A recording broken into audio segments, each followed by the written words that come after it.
Asan Waba. Now you negotiate with me, Asan Wa enter. Now who just want to be a team kitwa. Who say, Ubatme? No man let this and this for no.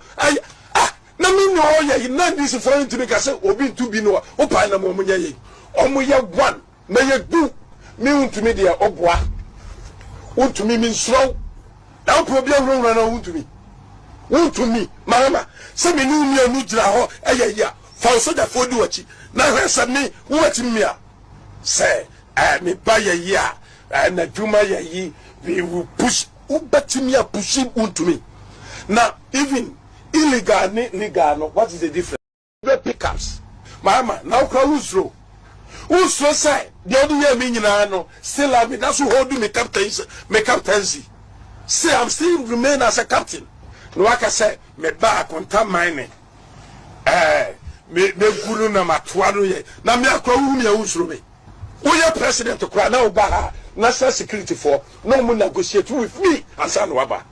Now you negotiate with me as an enter. Now who just want to be a team kitwa. Who say Ubatme? No man let this and this for no. Na me no ya na this for to make us obi to be no opa na mo munye omoye one na ye do me Wontumi de oboa Wontumi mi nsro na problem run na Wontumi mama se me nu mi anu gira ho ya fa so da fo di wachi na hwesa me wachi me a say me ba ya na dwuma yi we will push ubati me a pushing Wontumi now even illegal legal no what is the difference the pickups mama now who's say the other year me no still I mean that's who hold me captaincy say I'm still remain as a captain no like I say me ba contact mining me guru na ba emo ba transe ya mo ache ya mo ajo ya mo aha e wo Ghana o shobe na no miensa abo apan osima aduanan emiensa yete enkunya so yesan e ba beto so de ifira ase anopa for na de eye wani musem se the NPP in the Ashanti region for now omuni Ashanti regional office and omuni Ashanti regional chairman for now de eye confirm the NPP in the Ashanti region apart from say omuni regional office no omonsan so any regional chairman because enne a high court in Ghana a convicted the Ashanti regional chairman Bernard Entwibu Shafodo after the chairman Wontumi say onko dey fiase finsha poly aduonu issue with ensensema surrounded the Samra boy buying forest reserve who yes woni nkrata asem nemu wako dani achire ede ama manfo se omuntu sika kokoro ene judge atena se edi mfinsha mako aduonu ede ama se one aban enkoko me no ka say ade the new patriotic party empenifo that's Joseph Pokodua amiati asese including the flag bearer and the legal team no omo tena se no madwenjene dia course no in due course no party ni the opposition ebeba and the lawyer so ade na ye din a odwane egia no ewokwan mu lawyer and their peer kubi asa akofa adwuma no won see ade the next line of action is o ma appeal against the 20 years sentence no next baby do the o confirm say indeed chama Wontumi di for na bia sentences no and o say aye very harsh. Now some of the lawyers akasa lawyers be bring so am a commentary about and seminar ekos no and a party supporters so no and so react to chama Wontumi sentence no a man for the omonsa ne say a party for ni bi no mo pese chama Wontumi enko dem and mama kind of crunch ye MPP mu ni e wo ansa ne say ye free mu say only MPP for ni di nkomo e wo because enye camera so asom kan chama Wontumi o ha adwene obekwa akodam a onkodam onso an cross party for na MPP for na timi kan chama Wontumi kan obi and the party na aba form o mo se chama Wontumi ene na ode kokoti on fa mra nya adwuma and na agu MPP na Ashanti region se ne abona woni ne nyame ye de enko so omo nam social media omo manfo ase they are sympathizing with chama Wontumi. I just want to be honest with you. Your MPP for ni bia eye omo de papa basa chama Wontumi akwakodam even some of the national leadership no e bia eye omo de because chama Wontumi enam se no wo president Kufuor powers intino there are certain things here not national body no ema directive no so ma counter directive na nsa hwe dey see even in the Afija section is the steering committee say ya cancel some of the results in the Central region the Bantama Adansia so quite including Afija section is Chama Wontumi say on was omo in enti man for na kasa wu say Chama Wontumi na niema no ye na region say enya ade ro mo pe enti wu MP before e bi mti social media e kwan a say the honorable Ken announce ka so nya judgment a na bi to e congratulate announce no e bi se to mo ye MP before they are congratulating the Ghana judicial system oh makumamu just be honest kind of cry munim say am especially some of guys are omoni on Chama Wontumi enya adwene no e man for brebe abonten aba be react to but asin mame MPP youth ni bia o ma react to some of the judgment na aba no na yes am abusha for I say e solid me so say subscribe na share link no after judgment no and there na ekoso abonten a lawyer for nsem no mo kan MPP for how are they reacting to me say MPP for eba be hold a Crunch NEC meeting including the flag bearer no mo do position about judgment we say ne e dey aba beto abonten I say solid TV from cranker to cranker I say and then coming now if phone na flow ni say o mra na solid TV live ye the update ne bro o say me hwe say man for reacting to Chama Wontumi sentence a special party for no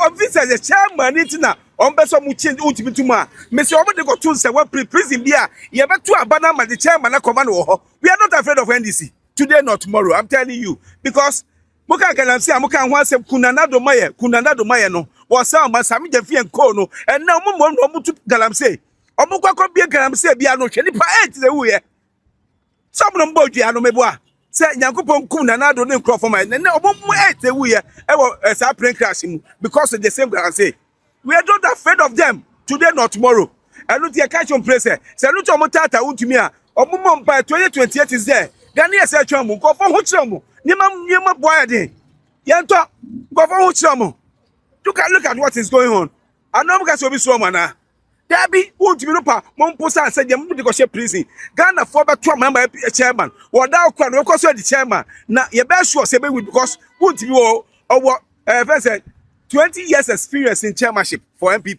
mo officer the chairman itina ombeso mu change Wontumi tuma me say omo de go tun say one pre mo si yennyeri Chama Wontumi no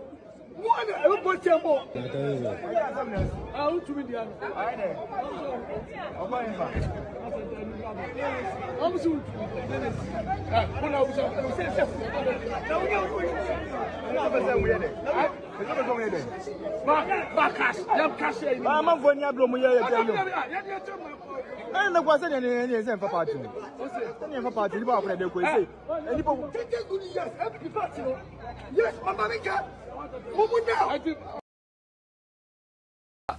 reacted to Chama Wontumi the 20-year sentence no and then Chama Wontumi all beginning the 20-year sentence no now in the Ashanti region no omo ya verti ni anim se kasare wo semba no anko me abanne verti nanka oma ebia oma schedule no ba me no kase verti ne to aso ya me bo china na chairman ode no kwaku apia obeba omo se Chama Wontumi with or without ebi kura lebu se eye MP before na chire SCM for Chama Wontumi for Chama Wontumi abrante be fe na ta ono se party leadership no ana ma hwe the party na ko opposition ana mo sa hwe for Chama Wontumi entum na Chama Wontumi ekodam a and the MP so betre opposition 20 years ana ura ba ko se NDC for free say bia obo de Chama Wontumi etum ana se MP before be share say ye for Chama Wontumi kotum because of the national chairmanship elections now omo kasem Chama Wontumi ni of says the crowd or meto aba e de ama Chama Wontumi amana be omo national chairman I mean we say in this case no why and ekwa pick forms no on behalf of Chama Wontumi so that says so for now no whether they like or not Chama Wontumi or a criminal would the NPP allow a criminal to come and lead the party? So, Casa Ebia Chama, Wontumi that self, yeah, cover forms, near picking his name, near that call Amana sign.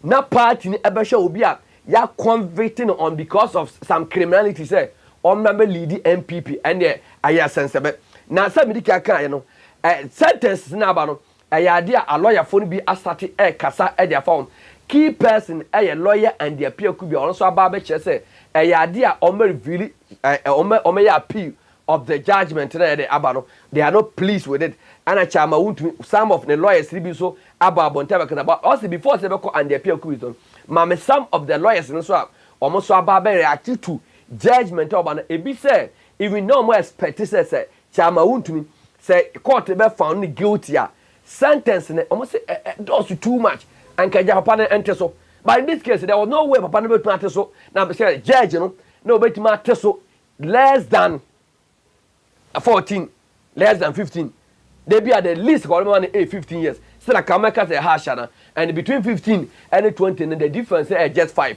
and you go hear some of a lawyer for the reactions. So my mitigation was to reduce the sentence. It's not putting a defense for whatever he might have done. What is your relationship with Wontumi? I thought I would have been given the embarrassment. What is your relationship with Wontumi? Probably just said if I'm Bernard is Bernard, I have no relationship with him. So my mitigation was to reduce the sentence. It's not putting a defense for whatever he might have done. What is your relationship with Wontumi? I thought I would have been given the embarrassment. What is your relationship with Wontumi? Probably just said if I'm Bernard is Bernard, I have no relationship with him. So my mitigation was to reduce the sentence. It's not putting a defense for whatever he might have done. What is your relationship with Wontumi? I thought I would have been given the embarrassment. What is your relationship with Wontumi? Probably just said if I'm Bernard is Bernard, I have no relationship with him. So my mitigation was to reduce the sentence. It's not putting a defense for whatever he might have done. What is your relationship with Wontumi? I thought I would have been given the embarrassment. What is your relationship with Wontumi? Probably just said if I'm Bernard is Bernard, I have no relationship with him. So my mitigation was to reduce the sentence. It's not putting a defense for whatever he might have done. What is your relationship with Wontumi? I thought I would have been given the embarrassment. What is your relationship with Wontumi? Probably just said if I'm Bernard is Bernard, I have no relationship with him.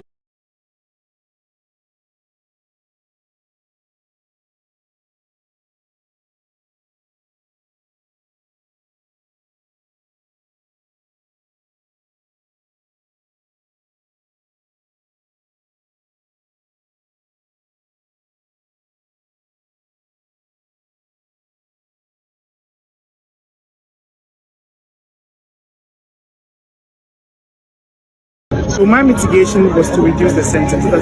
It's not 20 years here. I think it's too harsh.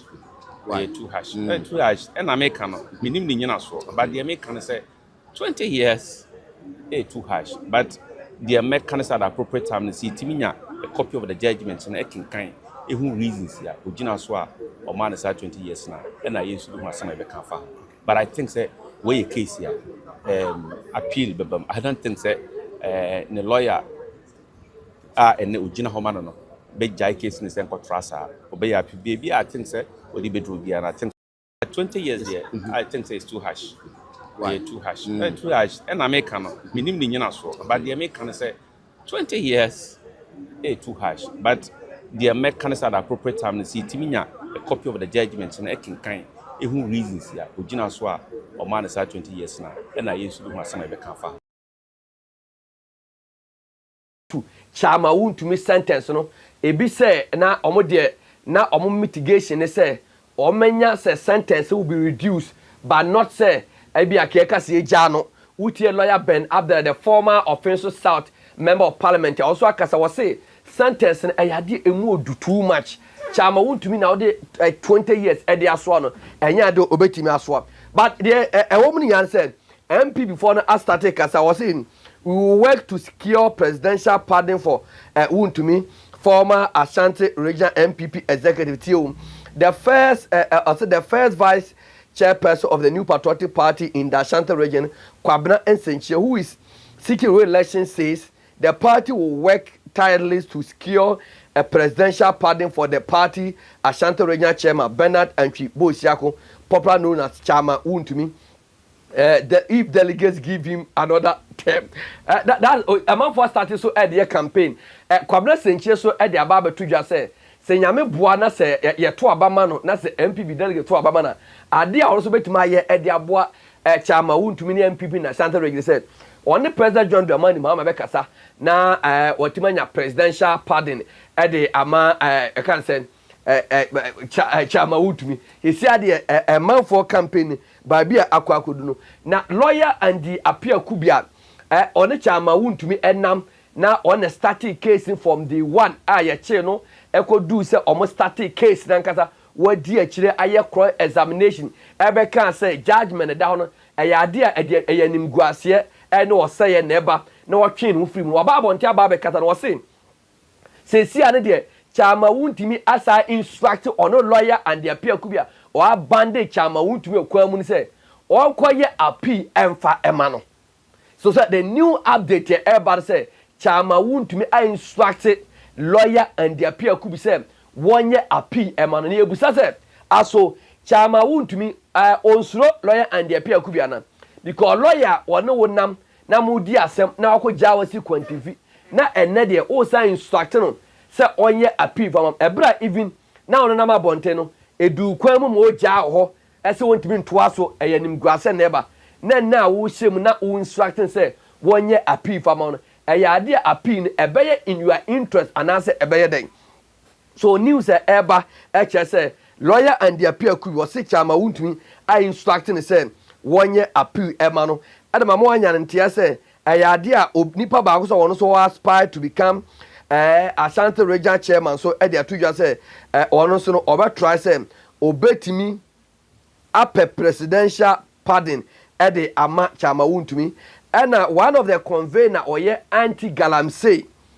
crusader ye fa no Kenneth Ashigwe enso e dey atuja say wono dey Chama Wontumi 20 years no it's na because of man more than and now the ultimate punishment which is the 25 years no and my making car we so kakra and so my way Wontumi to appeal a 20-year jail term sentence for illegal mining or say chairman of the new patriotic party NPP in the Ashanti region Bernard Antwi Bosiako popular known as Chama Wontumi is set to challenge the 20-year prison sentence imposed on him by Accra High Court after he was convicted of illegal mining offenses. Okay, and to assembly, I was saying, the High Court on Monday, July 20th, found Chama Wontumi and his company Akunta Mining guilty of engaging in illegal mining activities at the company's concession at Samrabo in the Western region. The court subsequently sentenced him to 20 years imprisonment. Was it before the judgment was delivered? Lead counsel for Chama Wontumi, Samuel Atacham, who had asked the court to adjourn the ruling, explaining that he was out of the country, could not return on out of the country, and would return on July 22nd. Was however, the trial judge Audrey rejected the request, stating that both the prosecution and the defense had been consulted before the judgment date was fixed. She noted that the defense should have raised any concern about the counsel availability at the time the date was set. The court also dismissed an application by the defense seeking to defer the judgment and refer certain constitutional issues to the Supreme Court for determination. Maybe na me pen I say okay. Speaking to newsmen, former lawyer for Chama Wontumi, Kwame Andy Appiah Kubi disclosed that his former client has instructed him to file an appeal if the court imposed the custodial sentence. Okay, he described the outcome of the case as disappointing, saying, "We will proceed on appeal. He called me this morning and gave me instruction that if it should happen this way, go on appeal on my behalf. Not just a lawyer and the appeal could be Eddie to just say, was it Chama Wontumi cry Baba Bahono? Or the tone and him say, Sir, a Koban say, me call ne manyamiti and the dimu. Not say yet sentence me dear, a dear over to my yen on my behalf and say, ya appeal for mammy. Now, Utiema, Judge ni bana or this center bar was say, Sir, attach some or the other to just so. Or attempt would want to and shudder, no not to cry or baba 22nd of July. Was say, and yard over so was say a brow mobile best fixed date, and then the 20th. No, na a idea attaching lawyer or take over from Andy Appeal Kubin. Omunina agree, say, and net that draw the 20th of July. No, a idea sentence in the basso, and to him the anti attaching. Kabema school say no to kwan akwa baby and to woman the first judgment one day or the judgment about na no ana lawyer and the appeal could be area to just say was say and na Chama Wontumi ekọ court no anim say tafra hwe ase wa mutu a obedaya ida so okọ no obesa kofi anase bia onsa kofi na ekoba ne say wantimi anya ne timu anirimu a then lawyer and the appeal could be one year na namu no file appeal on his behalf na me busa say so lawyer and the appeal could be say or file appeal no na what the assembly from cranky to cranky and now file appeal na kodu ba bia wasan ba be TV so su aka say the assembly want to also be now another lawyer asan be fa nam. These are 1,000 questions begging for answers. Abusia for I say a solid TV me dey ni shaibula sisi osin be man the camera na chia videos bia so also the kan e man ye fe bia no or the account na osin ma me the new patriotic party statement so almost e dey ababonten madika dey ato anim say NPP amanyukuo no so e the statement e dey ababonten a omo asem enyina ne say esi ano Chama Wontumi no asem na ba no eye sabi anya Kristo no mafa ka so omo wensa enti omo no enso no e ba be ye meeting bi na say anesitiye was say MPP leadership holds emergency meeting on court judgment na krata no Justin Fimpo Kodua Esquansa and a shade na say and I can make popular card was saying the leadership of the new patriotic party MPP together with our flag bearer and the party legal team is currently in the meeting to thoroughly review the judgment delivered by the courts in the case involving our Ashanti Regional Chairman, Mr. Bernard Anchibo Siako, popular known as Chama Wontumi, concerning the Samna Boy Manning matter, and to determine the appropriate next course of action. The party will communicate its official position and the decision arising from this deliberation in due course. We'll see. In the meantime, I especially urge all members of our party, our great party, to remain to rally behind the leadership during this challenging moment. Let us all remain united, disciplined, and steadfast in our commitment to the values and interests of the new patriotic party.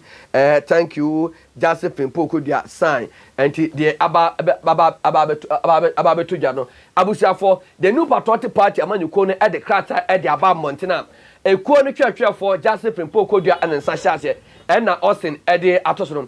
Now Amayokona Sama Mokan Yansen and Pempen the Amayokone air Kwakushia, the fun emergency neck meeting. You can neck meeting. All the national executive, the former general secretary, council of elders chairman, Omampeniku for former president, former vice president, and the minority leader, and all the 16 regional chairman. And I'm putting say, how would they be able?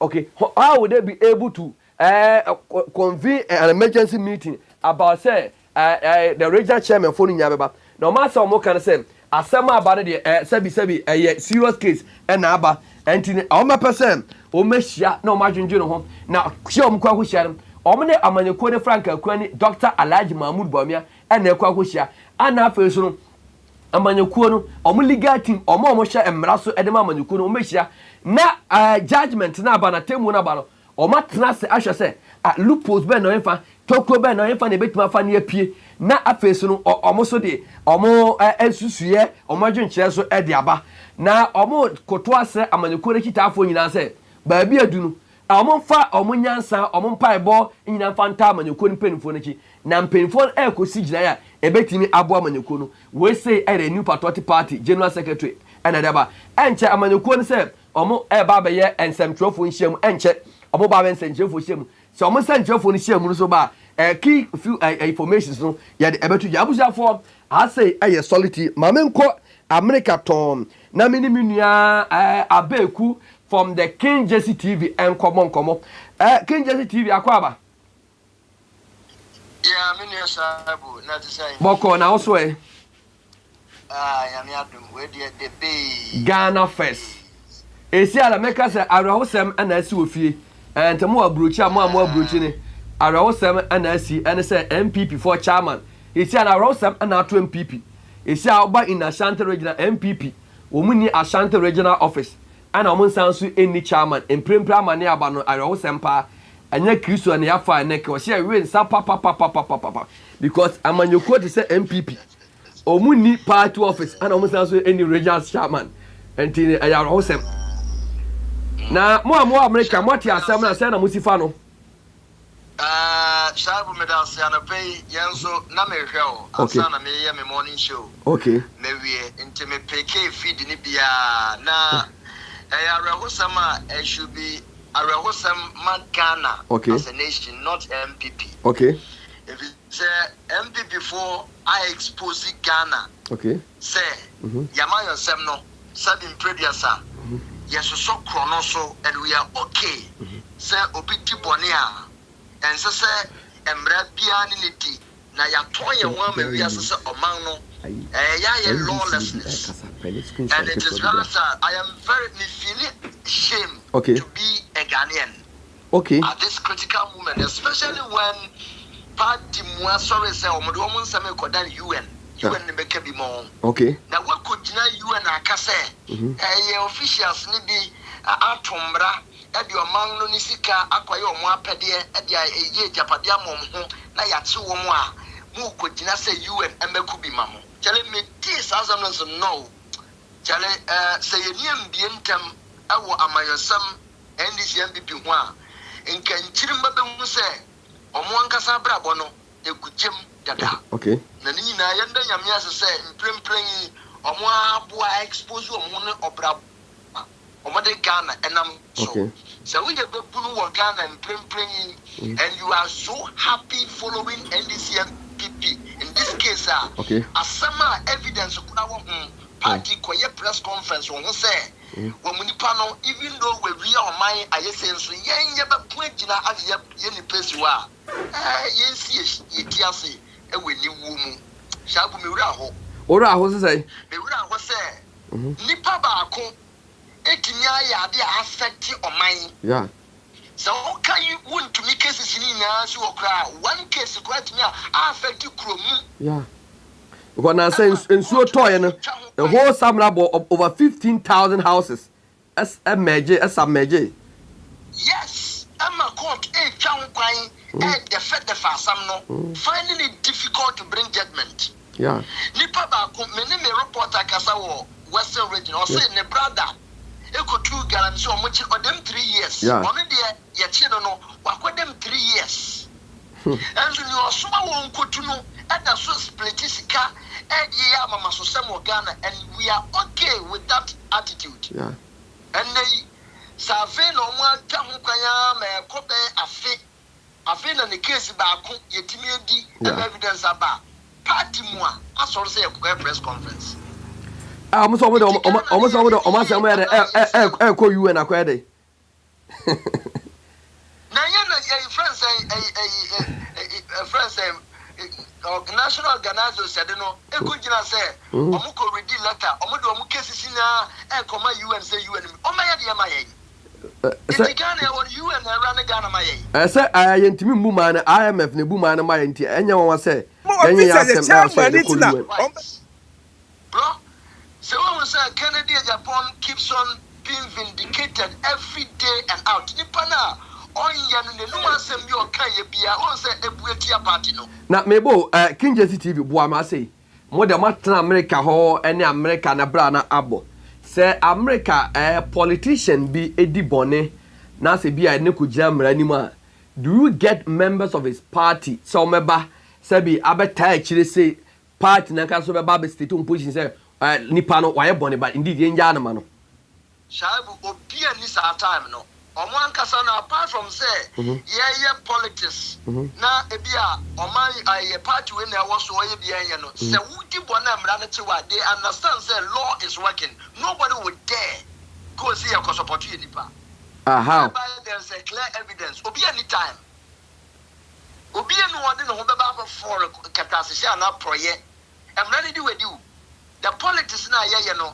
and just as our party be kodi bona mra na chere kura party so ko nyina chire na kokon a chance say party no so say dia mo ye ni enti na mo ka say NPP aboa expose wo ho completely for supporting Sadia way yes at the Americans aboaje ye che reference say abronye o mo asore ntina a whole lot parliament moi minority no so ra continent from the moto atrat na ho all because obi di bonia emra ni di nti mo mpene na wei Ghana for say NPP na ye yentu aba mfamo o medi o man so she recently ye hwepo enra hwa sama Dr. Bamia beka ye say ye tribunal mfaso ni so tribunal na omo agia tu wa parliament mfaso bie ni so say be officer na say wundi bone na so obi ye tribunal ebe prosecute obi fast ever ho bai yeah say be omo free say be a tribunal na omo set no e be a omo free say NPP is the target na say wundi bone a target no say wundi bone wunya bibia tioma that tells you say Dr. Banyakwa be expose party no e kwanya omo nam so no me sabu say wo ye bebunu e wo Ghana wo wie school na wo mpa wa brabo won ka say wo be sunu ho ne wa bushia ne wa pa brabo bia bo na ko di party for we chi a amayosam e de wo de won kwa betwa so na mebo King Jesse King Jesse me pese ene one edi enkomo wo hwe enema ekoso a MPP for omo kiti na omo candidate ado ana se omo exhaust appeal na sanye yi a de omo pen omo se ye bomb pa se yes oba we power ne ya ba be ja no so in the America no se bia se Democrats na omo ti so omo ko yi se bia na obi a ebone ama bia no Republican ni mama convict na enne no Republican for the bow automatic man presidential party so onko share man I catch now say your man presidential party yeah in the moment na abanya what so no Wontumi okay I do be a ordinary sa a friend saying executive power no osensan bibi that be the we ya no hwe yi no bu nani ade yeah na bom so ya mo lusu power sa tumi na wo de sensan krata ni na no say nya ade e bua oman nkan kwa de reverse everything party no kra mo membership no enoso yeah baby abako bia mo ya primaries ana mo ya election bia no so mo ti so so si we Canada Japan camp mo si yin film yeah how do you double up how do you even get the membership to vote for you during elections adamu ko je duro wo beni ana imfa na omo de akan nipa dane ahwea adane wo nipa beto aba mo nti party amo pese amo build ni ye no ene be sin le poda so a etai honorable Kennedy chirifo why na catch us say you decide you nti power no and I make say they were complacent and say akoya you scratch my back I scratch your back and this NPP and was that is the motion they have say they are the biggest political party opponent nti if you are NDC say your mind there about do on same but this is the time Ghana ni piara moja woni mo wa daken e be musa ampa everywhere enye MPP bre they should forget it nti the omo yes e bi omo win power sabu nti wa so ti we omo aka mo age edman nti wo so kobo omo win power answer bia the only way make it an political party no adan me kata vessel ye de ba ebe amaso wolf ye de be protect enkrofo to the only way I see omo pen say omenya power na ejaze de omotimi de ayi chama Wontumi afri ho I don't know say Americans are na ye adwuma David Antony ye adwuma sa okay bro America enye adwuma sa in any way okay ye tete Ghana grandma yakofa boutique na ba Ghana ama mo ntimi anje mo ba Yeah. That tells you some almost so boneso. And what did they do now? Evidence one, forget it too, bro. Forget it.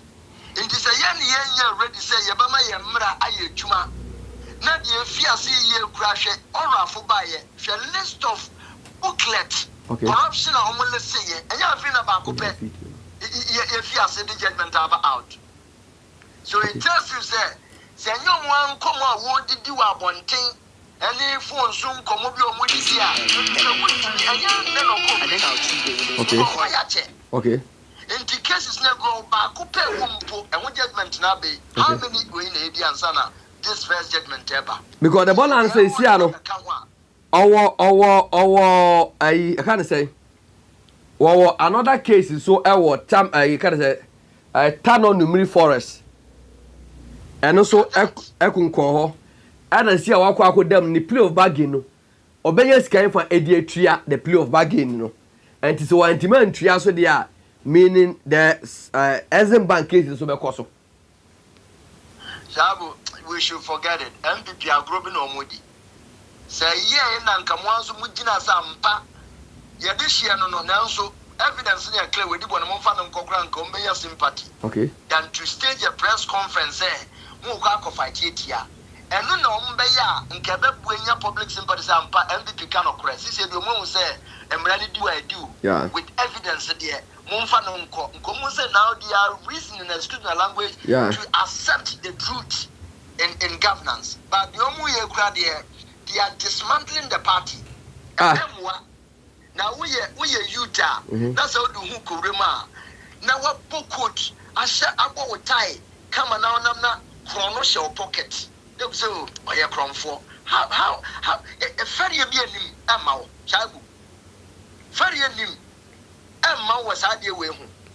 Intermediate if he said the Edrono or one casa a crown of Namsuno. I'll say what Omukina and crime were to Tunkrane.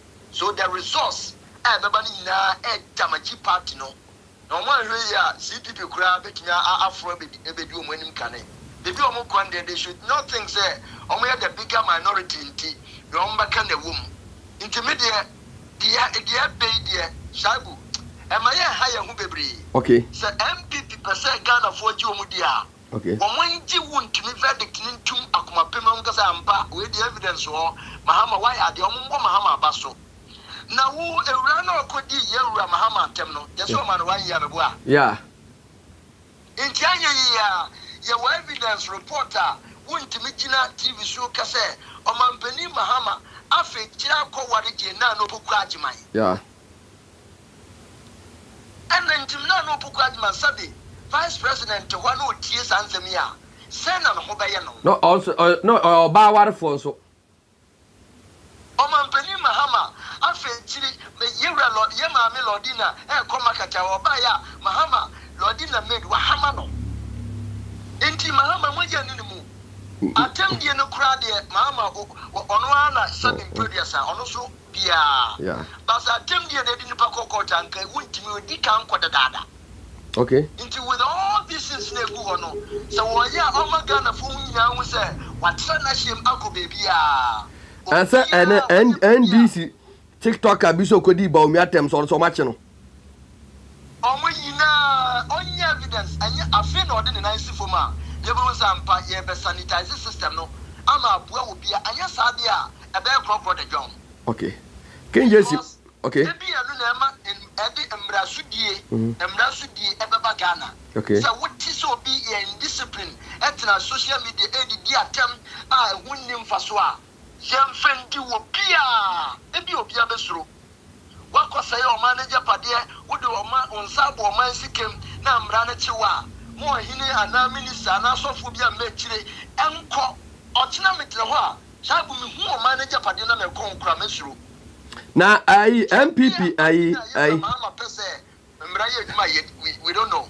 Chama Wontumi media platforms no almost started a pursue free Chama Wontumi now, free Chama Wontumi now. Is this something I move say o man Chama Wontumi ni yana?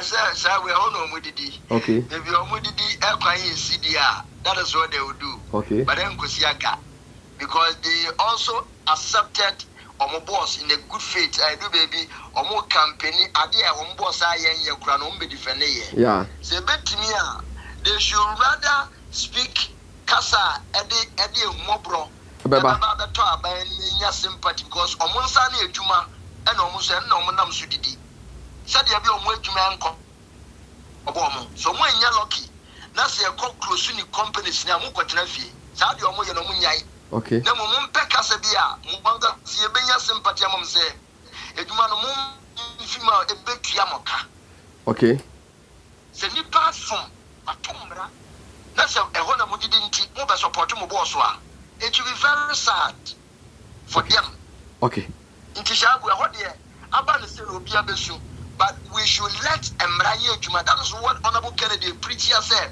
Ancient platitude where the rich always enjoy. Yeah. Na obi enyenia na emrane akwetia no akweya wokochi kusie wo wile ma wa emphasis say. One ya jail no. Okochi kusie keke e wo wile. So ebi sa de ya yanchi kusie mo dem prison. Sure. Sabe examfuni. Amo obi ono na brabo ya wa ya na affect omanwu manipa bi kura afa ma hwere o mo nkwa. Ya da so ne nam ho. Entertaining all this because of a party chairman. King Jesse, I'm now I say, oh, na yamfa unsi ya na mim say me join when you mere enso King Jesse TV. Me da say. Abusia me nua King Abeku from the King Jesse TV ana ye na kwa akobon komo no. And so all about Chama Wontumi judgment ya ban ne Ghana for react to a lawyer for kasa say hash kwabra senchire so e de aba betu dwa say wono de say nyame boa na say obeye NPP chairman na first vice open am obesiki the presidential pardon e de ama Chama Wontumi also enam delegate so na NPP for so yesiri bi asa omka say Chama Wontumi akwa akodam ko astera ono ana ometo aba e de ama no na aye na ka bi wa pick in the form ana ebia oye bibia nka de wo kan de obetimaka na say onyam picking the form so why na e pick form on behalf of Chama Wontumi and would the MPP also accept say obi a ya convicting say onko damu 20 years no ya de a oma pene ama kese wakwa pick form say ana obi so kasa na eguso a was Wontumi taken to Nsawan prison to begin a 20-year sentence. Dr. Boache Dankwa confirms. Esia the ababeto dwane say mo be kai Dr. Pagrave Dankwa wono ana ye no eye honorable Ken campaign no ye menka say part of honorable Ken campaign no na say Chama Wontumi appointed as ne campaign spokesperson na awie amane ababeto dwa se sia 4:11 p.m. HSL was say the former government spokesperson on governance and security, Dr. Pagrave Boache Dankwa, has confirmed that Ashanti Regional Chairman of the New Patriotic Party, Bernard Antwi Bosiako, popular known as Chama Wontumi, has been transferred to the Nsawan medium security prison. Was say this is to begin serving his 20-year jail term sentence following his conviction over illegal mining activity. Also, I say one Asempa radio for Kosi said Edi Nkomono and what they are to just saying. Pago Dankwa said he had just parted ways with the NPP regional chairman as prison authority prepared to transport him to the correctional facility. I have just parted way with him and he is being taken to Nsawan. How did we get to this stage as a country, he said. The alcohol say Pagrave Boache Dankwa yene ya ono Ken adwuma na say ya no ono Chama Wontumi appointed as the campaign spokesperson or the atuja say ono ka say mprempren ne de ya de Chama Wontumi esi a won entity mu ama Chama Wontumi prison authority for a capture and also according prison authority for nsema Chama Wontumi ko Nsawan medium security prison na okwako beginning ne sentence na omo kotu na wo say sia adam ne Chama Wontumi edi ntitemu a prison form penimfo a omo hye enadofie e won Nsawan adina sika mu a omo de ne ko and then anadwo de Chama Wontumi the biggest palace ne mpapapa owo and air conditioner on or Jenny nyina now aja one nananamo abosomfo omo ensawom akwakodi enkomo ewo na paragraph ebusa say as of mine how did we get here na paragraph boache dankwa watna bruchire sunya de and to busa say as of mine how did we get here because Chama Wontumi he appointed you as the spokesperson why you bonny and why above the law ubusa how did we get here me busa paragraph boache dankwa say bombofo na okotu opurotuo ye sentence no ubebusa say how did we get here me am build the man say emrade chi bi ejai bi kokoto ne ko busa manfo ya send unim day enipa ye de omo free court e consawom but we don't ask say how did we get here but Wontumi there we are asking say how did we get here and you know the news about to Jana say ayade a Chama Wontumi awie ya okwaku piebo nsa was saying his confirmation came hours after the criminal division of the Accra High Court sentenced Chairman Wontumi to 20 years in prison over alleged minor activities on the Samara Boy concession in the Western region. And she had the confirmation about say Chairman Wontumi share the prison authority for no and Oma transfer of prison authority for no. She shared all kwako beginning the sentence ni 20 years no. And Tinano Chairman Wontumi the air condition no one them the bigger palace no Ojawako na me be mekata me say ewia so ho. Wotena ho a na wodi asempa na watoto wanam yie na omo ye ye do obekọ ye no obekọ no ba ya won say paragraph na arewosem no say was I have parted way with Chama Wontumi prison authorities have taken him to Ensawam omo no mo twa Chama Wontumi nya hia no obi akwa ndima Chama Wontumi no obekọ omo ja no ho ana hia ono kwa na de na ekọ entini say sabio who live in comfort who was scar and a man for people who claim said they will even die with you. Emma was saying, now utie by be omuko to na hakwa na Emma was saying, omuko to na was saying, I have just parted way with him and he's being taken to Nsawam. How did we get at this stage as a country? So, why a chairman, why a bonnet, until you had not quack ya convicted no ye ne kwasa ubusa how do we get here na a manfo a forest ya reserved na sabi wako tutum no bombofo na okoto utuo na ye sentence no there you didn't ask how we got there me say the news coming in say and in the Ashanti region no the NPP they don't have a regional office they don't have a regional chairman that's the news coming in now Austin mame I'm saying Uriah Kwefane say NDC ni also a lawyer. Wa react to Chama Wontumi MP before almost omo Yunus Abuseni MP before almost say omo ye press conference omo share omo ye NEC meeting one so akasa afa ho evidence beyond reasonable doubt, and so the judge should not convict because the prosecution has failed to discharge the burden imposed on them by the law. I also heard him say that in the alternative, the judge should refer certain provisions of the Minerals and Mining Act to the Supreme Court for interpretation before the sentencing can be done. Now, the judge listened to him and has proceeded to pronounce judgment.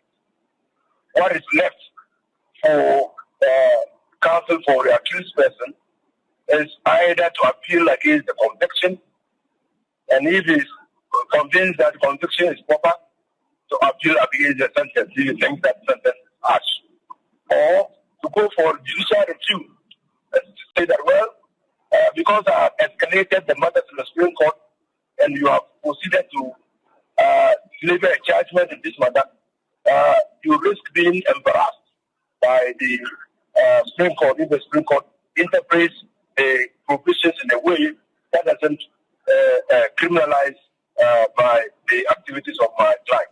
So these are matters that the counsel for the accused can explore. But yes, it's true that I followed this matter for some time. The Minister for Lands and Natural Resources, Bernard Enchibusaku, had come to my notice, then operating as a mine support service provider with a company called Asol Mine. But that is in the past. What has really triggered this matter has been the letter written by John Abu Jinapo to John Adler Jinapo, also, Jinapo, the then Minister for Lands and Natural of evidence beyond reasonable doubt. And so the judge should not convict because the prosecution has failed to discharge the burden imposed on them by the law. I also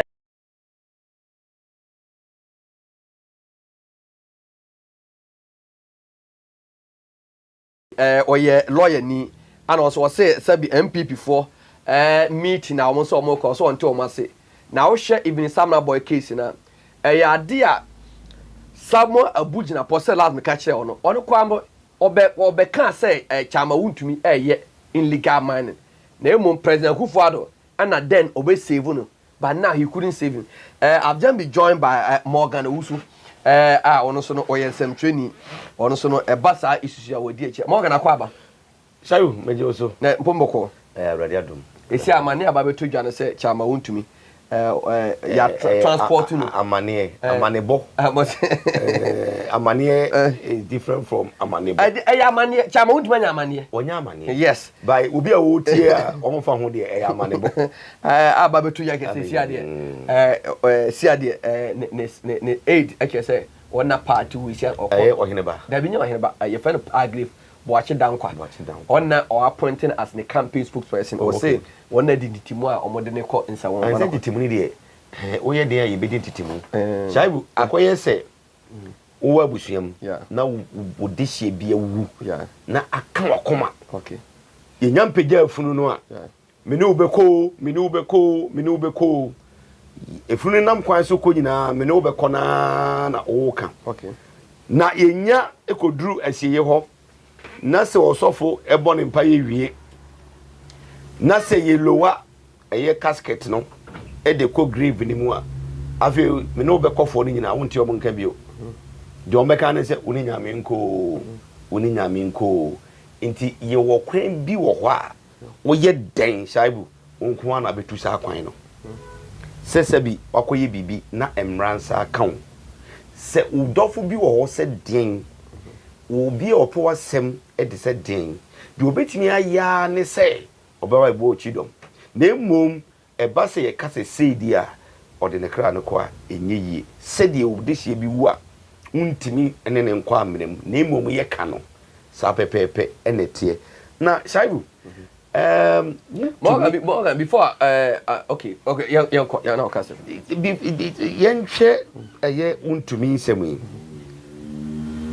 Wontumi, in my practice as a journalist from 2004, it be doing the peak and the 2009 hono. That time na or a constituency chairman for new bia minininya direct association sir.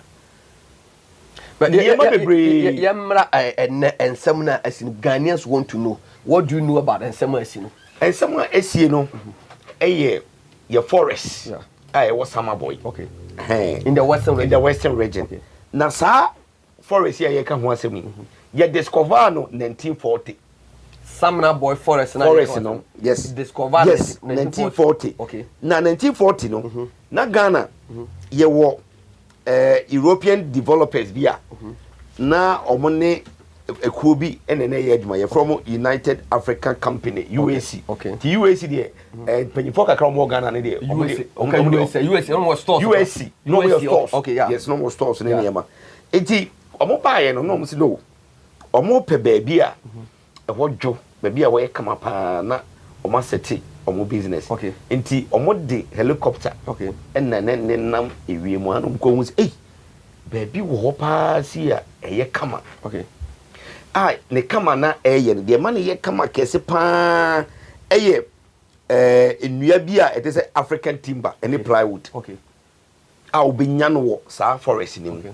Inti ye ka naturally reserved and naturally endowed forest I wo wi ase a wontimi nyi sa sama boy ho de no enfrim. Omo discover 1940. And so ebe aban forest. Ebe protected. Protected. Any Yes, because of the special species of timber ye free ho. Your friend African timber and plywood. Okay, African timber and plywood. Okay. Into your plywood there.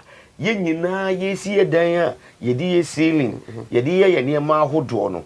Ho na enye free. Okay. It says kwesi bronin e de discovery e de abrewu se ya na hu be hia se wo betimi abo ade no ho ban. Okay. Enti we de Ghana for yamfa sebi ye niema no anko ho. Yetimi bo ho ban from the 1940s no tell ABC samra Wontumi de akonta mines ebo rebo. Okay.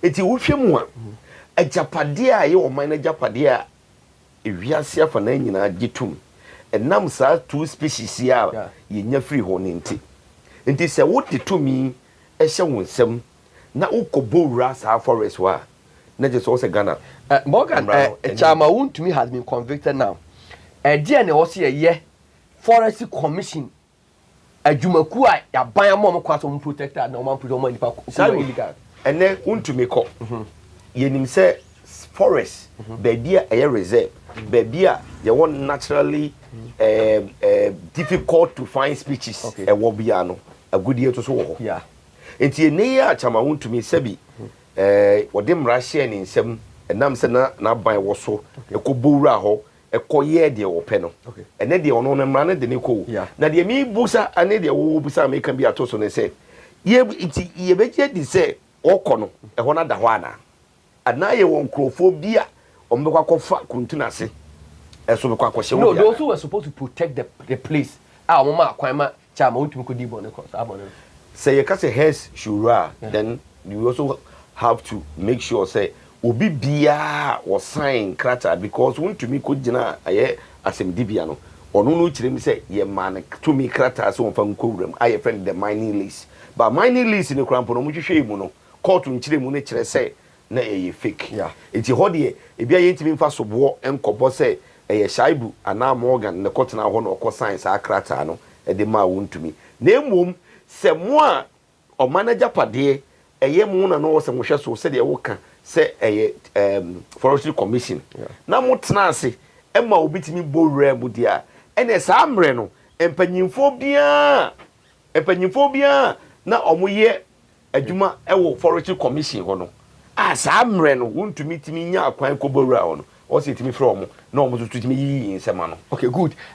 Lawyer Martin Kwegu so akasa was say Ghana is working again, but before say us another news airban so kire say National Service Secretary ghost name case ya joining it to July 31st as defense review documents on frozen accounts. And osasibe and National Service on sensem no and also no omugu so some ya journey to July 31st because osasibe lawyers argue them ya freeze osasibe accounts will be a omese commerce release accounts on the amano and tell the kakra ka omu pia ko say Chama Wontumi dey almost start here near nim say be do this point na nya menchade ya ba be do this point e kire say there will be another judgment so ya ba better lawyer Martin Kwegu also akasa ewo ho. Private legal practitioner Martin Kwegu is joining us on the subject matter. Martin, sound decision by the High Court? Sound decision, yes, it is.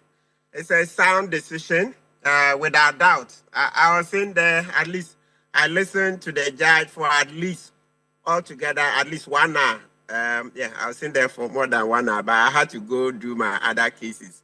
What I heard was very sound. Kudos to Justice Kokuvite.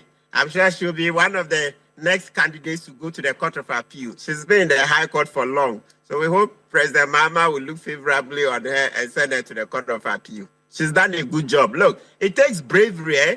It takes a lot of bravery to render this decision. We don't, so we should, look at what can be done to also show the judge appreciation. Not everybody can give such a decision because when you go, sitting in court there and say, hey, is that the Ashanti regional minister?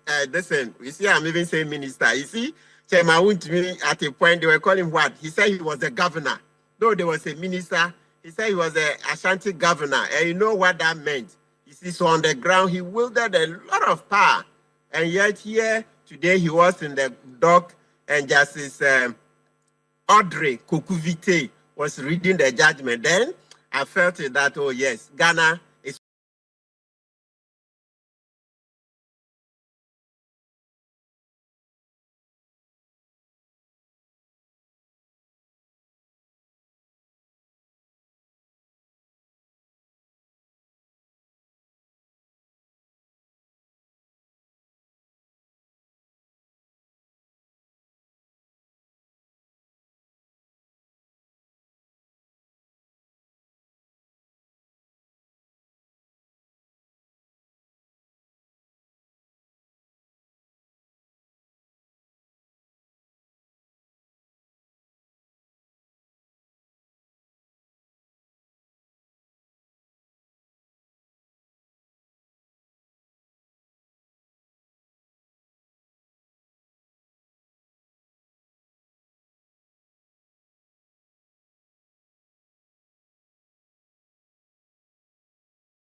menyini ye se ombaka kototo ayampia menyini ye se yebaka koye no se de bia ye no ne yakwa kwose ne political atade ne mom no yebema obi bia wo tie ene party ma ene Ghana ene wiasafa na nyina beti ase se eye legal system na take place okay ye man kwan se omo argue ne case ye man kwan se onfa lawyer bia wo pe ye man kwan se onye ade bia obetimi aye ama wode ne ho atimi akofie na emom no ye trans case ni nyina so wie no eye judge no e fa ne ma de toto se ne ani no wo hu se enema no ye de bona eyeye enti press conference NPP beye omoma content no enye se eye mra no ene take na adwuma na emom me enko se ne political party but utie NPP before see our argument ne say see no they have to work hard and come back to power no omo be chama Wontumi. Is that a good thing for the party? And Nikwan say ekoye me working hard na ma be chairman Wontumi. Okay. Chairman Wontumi is just a Ghanaian. Okay. He's just one person. Okay. Say oh no why you doing say oh be ye Ghana ye said ye or more moto chire say development in freedom na it should not rest on one person. Okay. Sebi Wontumi Chairman Wontumi onye nipa nchen Ghana ni bia. Sa so na Ghana ni bia so nye nipa nchen no. Sa so na Wontumi omro mra bia so. Maybe be omo feel say bia he was a political motivated ade. Any political motivated. It's make us some press conference no could look like say politically motivated. Be me one na be me yato say NPP for so be yes sir. E we say dey cost nyina no Ghana ni bia hu say dey na isi cost no sebi any kangaroo court bi na ye ko share e na one day pay say hey connect them. Ye court buy see e che no ya man be because and the appear could be countless occasions of a press conference and the kasa no chem dey so just say nanya on one different case in the Exim Bank case also work for mitigation. Yes, and you know politically and motivated. They were confident of winning the case. Say before echo divert no na omo de koye sa MPP na yesi aye kan ho asem no Shaibu en shedanya akono sa o omo some party en shedanya akono sa e wo mu se say ase enema bebre wa aban otisu yi okan ya ontimi nyeye and so MPP no sheda entimi position ne ho e ma Ghana ni bia nya gidie se ade na ya akono enti so ma nhwe yie na saa de o ya bai omo communication ene nsem omo beka no so omo anka ama Ghana ni bia odwa titiri galam sei anto de trim na mom yekoye ne say oh politically motivated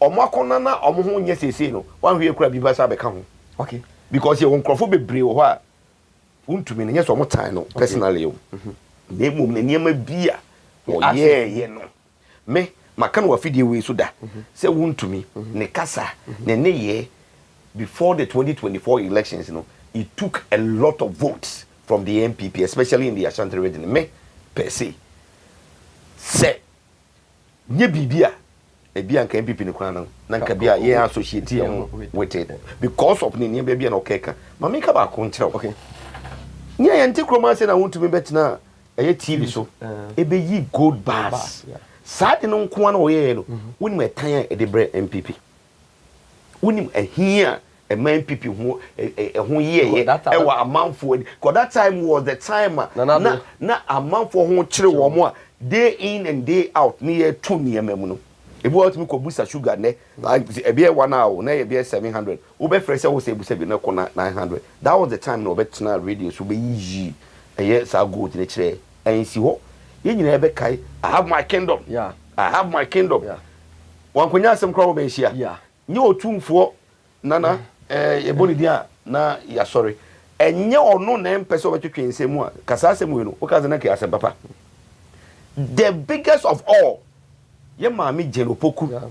Ati say on a vice president. Papa ya metina TV so an kan kire the whole Ghana say maami no hwe na nim ko se bayfo. Na menya Ghana ka binim da say utimi hwe obi anim ana timi ka jenso ye bayfo. Abra bayi to so no yen draw no obi anim. Na mum eye ne ya ye show no emre bi. Yeah.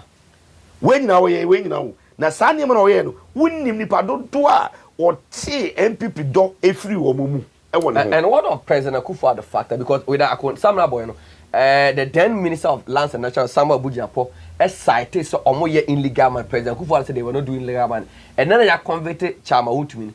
What would be President Akufo position today? The position you see awoko busana e bia nka afi ne bia ko beka no kre eno kra kan wo bi na ma Chairman Wontumi asemu ya abai a wo say ya amane no bebre to so hu ni say amane Shaibu mama ka asem within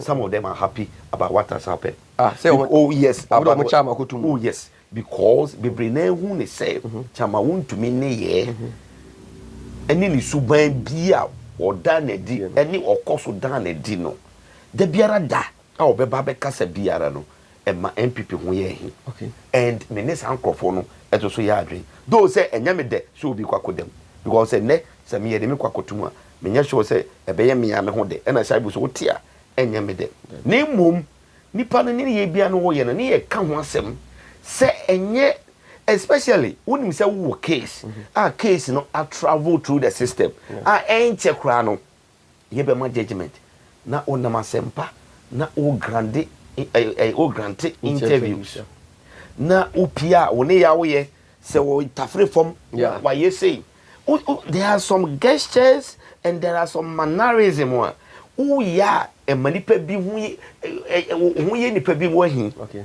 and now bi mo so kra no be pese sa niema na wo ye no omunhu sa niema ni bi kra ntino ene ka asem krampo ento okay ene bebre na adwen e wo NPP mum e bia omuntimi ma bonte mekantia omunnim se chama wontumi a emrade ni kosie kakra no a good omen for the NPP the reason yes the reason is that sa kasa na obekasa ene ne ye na wo ye na etwe pa bebre e free NPP mu no eto ebitwa but that is not to say many age say papa no woko akwa okay yanko na osin MPP legal team na akasa this is just simple point you are saying MPP declares Wontumi a political prisoner vows to appeal conviction Shaibu me ko ti omumra respect for the judiciary does not require silence in the face of a judgment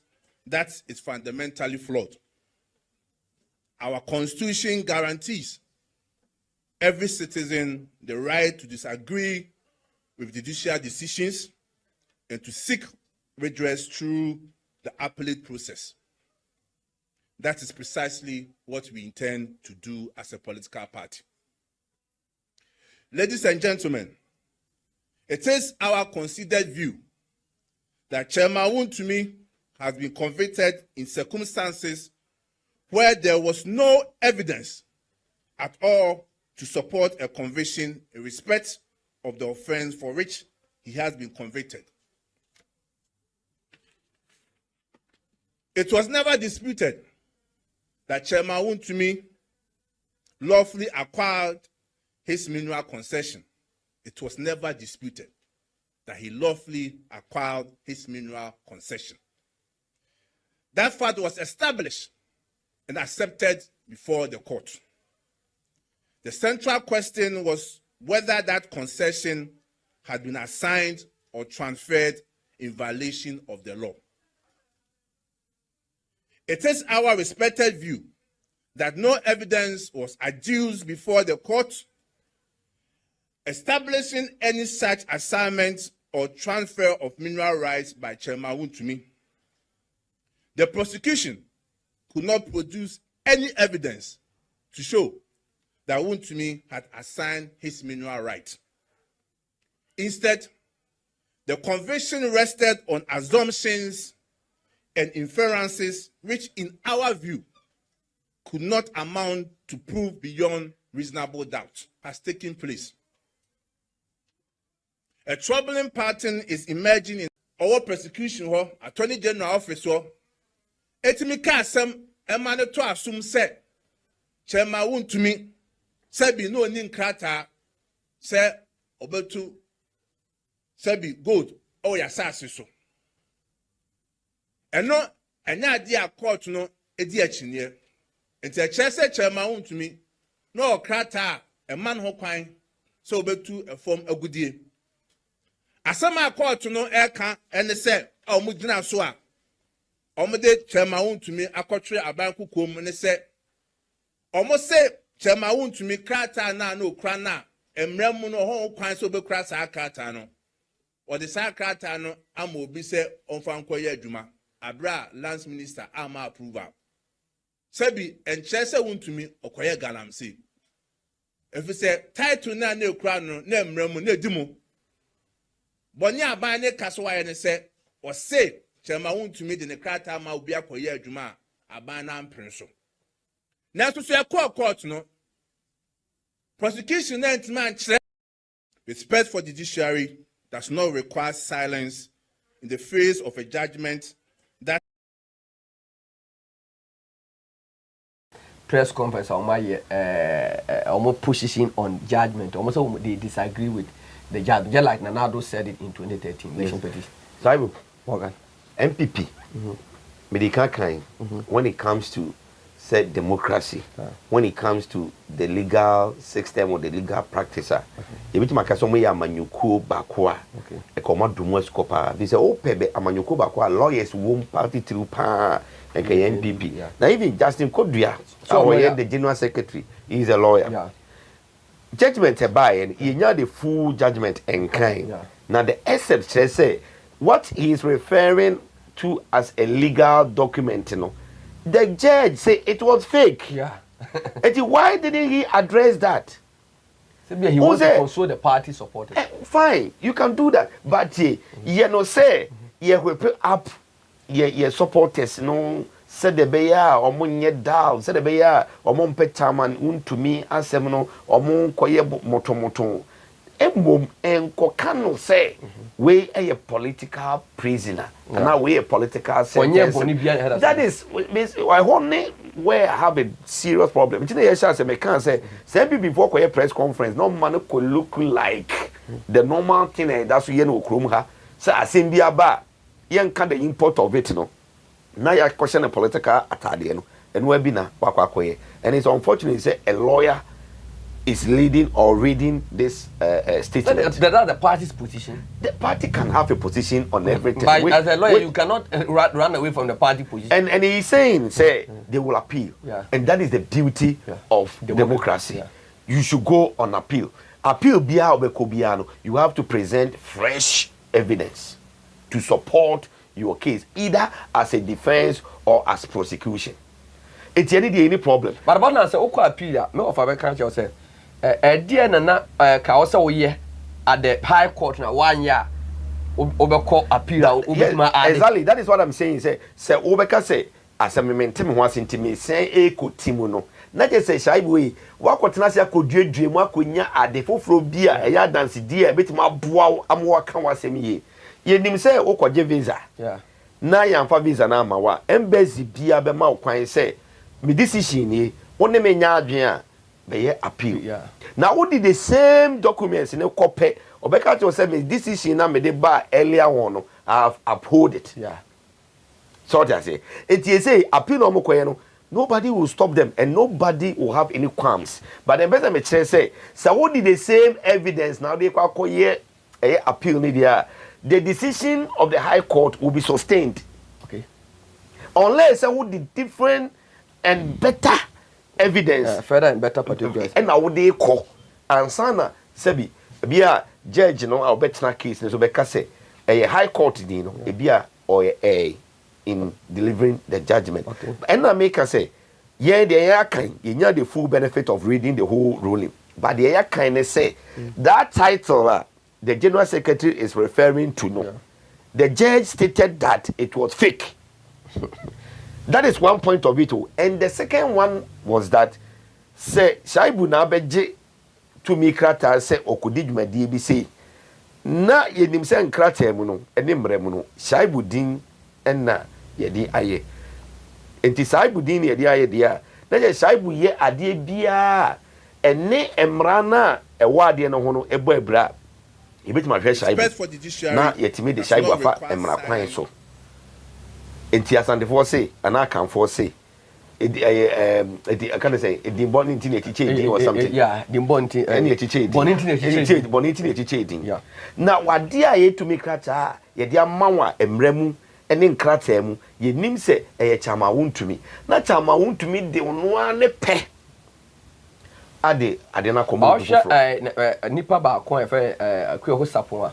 One no ye part of chama Wontumi or no fee say what who say clearly omudi for and to okoy no say also we say about the possible witness okoy no say media dance ama ho and okan no kren so wo mu okan no kren na wo mu no enti wo bia wo ne no ene koye adwuma no wo ye wo ankasa wo general manager onumpo eti mayi ne ho afrim na ensem a obekwa akoka no e de na chese enye ensem a ye de ade ne bowa ebe o say time mo chi wo no mo ye free chama Wontumi omanye free akuoko na se odko ogide se chama wontu betumanya presidential pardon ba ono ho anenim no obi ho anenim no ene yesu obi esu naniwa obi esu neti enti ono no hu se ekwan bi da ho na mekoka masem na yebetie na manyamete adidimo eno an oye but on case a background na 2025 ya na police for echo site wo echo chi nipa better 2 ana baako erfa se eye me master we na suma me se me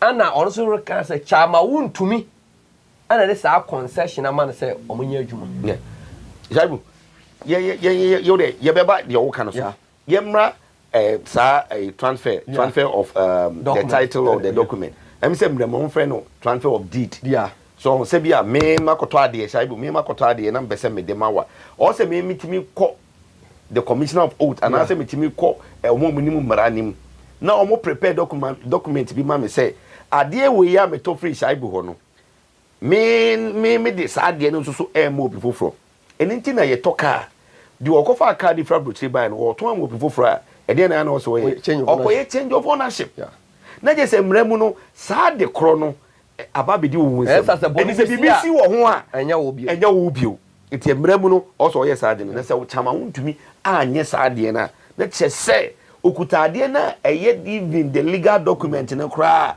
enam so wanye sa de ni ntino e ho no emra etime we no boni be si wo chama wontumi din yes eti wo kwa brochure omo a omo hwe yi me gidi se America fo wo saibu obi a o ti America bia anka se meboa se obi mpe wasempa wa America ni nua ne ba ne ana ne die kra no a onhwe ne car onfa ma se koyisu die ntia onfa ne car ma se koyisu no America fo ayo omo hye ne se saibu toka na okomoto commission se oko register ya je wo licenses ya je social security enti ya lenke the licenses and your social security to the number plate.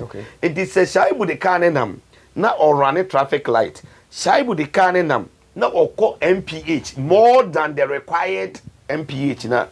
And once a police be bought shaibu the car number. Shaibu di beba, shaibu na chief executive. Ken studio.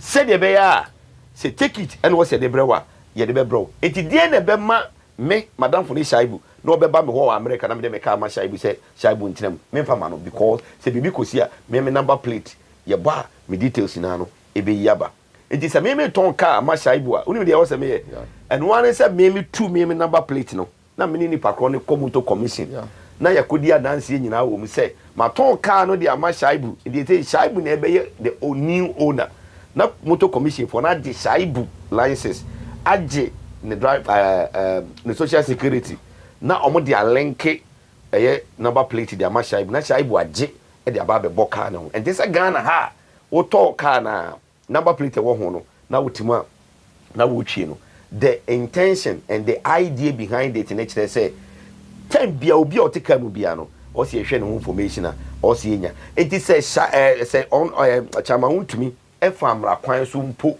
e no je sa tumi krata na odi ma obi foforo no also komrafo no wana natural so meet because na okodi hu dwuma na ke de sa tumi krata no e de ma nipa foforo wanye ne sa no na je se ho no e dan bibi etimi ebo no mane ye de to so kra so no say said the kan history 1940 and this place was discovered yet ma bo ho ban beti sa amri ya yente se bibi asa e koso nim say ye wo mining act e wo krum ha say so a kire ba bia yetimi ye mining ene kwan ye fa so timi ye sa mining no ba bia wontumi e call ye no either say wono a o say wo transfer ma wo bia o eno no kan the strictly exclusive place a wontumi koye sa de ne bi e wo ho nti what is general secretary saying ubetima kan asem ama obi a wa moto ne spirit etimi akoha but wo dey call now the political party atare koshena you are not helping the system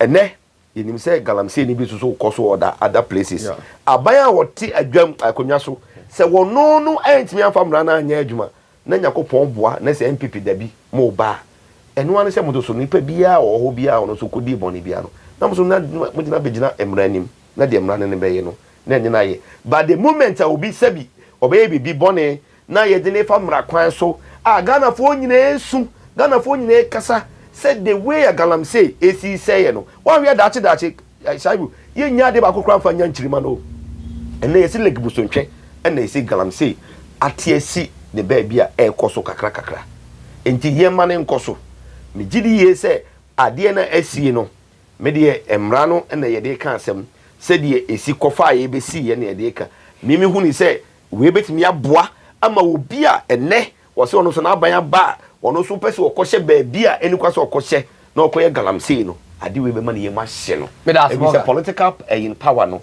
is always in transit enya de se ebeka ba bi baako wo ye den a ebesesa enti yem build Ghana no na yemma die emrane ka no enye adwuma ni yenya se obi koye bibi ne ba ye bese kire aka che nipa de se ade we no nye no na ye kɔhye the political party atade no very very unfortunate enti NPP press conference no for me and to me no it was unnecessary. Medase.